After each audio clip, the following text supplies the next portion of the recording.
मित्रांनो, तुम्हाला आपल्या वेळीची शालेय सहल आठवते का? त्यावेळेच्या सहलीची मजाच वेगळी होती. तेव्हा 200 ते 250 रुपयेपर्यंत पूर्ण सहल असायचे. तरी काही मुलांना ते पण नाही परवडायचे. घरी काहीतरी कारण सांगून रडून पैसे घ्यायचे आणि सहलीला जायचं. पण सहल जवळ आली ना की आमच्या चेहऱ्यावर वेगळाच आनंद असायचा.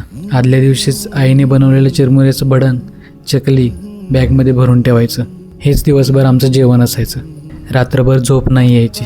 कपडे इस्त्री करून ठेवणे, टॉवेल, रुमाल, चप्पल, बॅग भरणे, हे सगळं कसं एकदम नीटनेटकं असायचं. कधी एकदा ती सकाळ होते आणि कधी जातोय असं व्हायचं. पण सहल म्हणजे काय, कुठे महाराजांचे किल्ले, गणपतपुळे असं काहीतरी ठरलेलं असायचं. मी आईला 4 वाजताच उठवायचो आणि तेव्हाची बस म्हणजे अशी काही लक्झरी बस नाही तर साध्यासुध्या बस असायच्या. तर काही वेळेला ST महामंडळाच्या बसेस असायच्या. आम्ही लवकर निघून जायचो पण बस लेट यायची. आणि जेवायचं म्हटलं तर कुठल्या तरी बागेत जाऊन सर्वांनी जेवायचं. आणि जो सहलीत काढलेला ग्रुप फोटो आहे त्याची कॉपी एका दिवसात सर्वांजवळ यायची. सहलीवरून आल्यावर 2 दिवस शाळेलाच जायचं नाही, कारण कोणाचं फिरून फिरून डोकं दुखायचं तर कोणाला मळमळायचं. मग सुट्टी पाडायची. ना कसला अभ्यास करायचा ना कसलं टेन्शन. मज्जाच मज्जा करायची. एकदम साधी आणि स्वस्त सहल होती, पण मज्जा होती त्या दिवसांमध्ये. तुम्ही पण खूप मिस करता ना ते दिवस?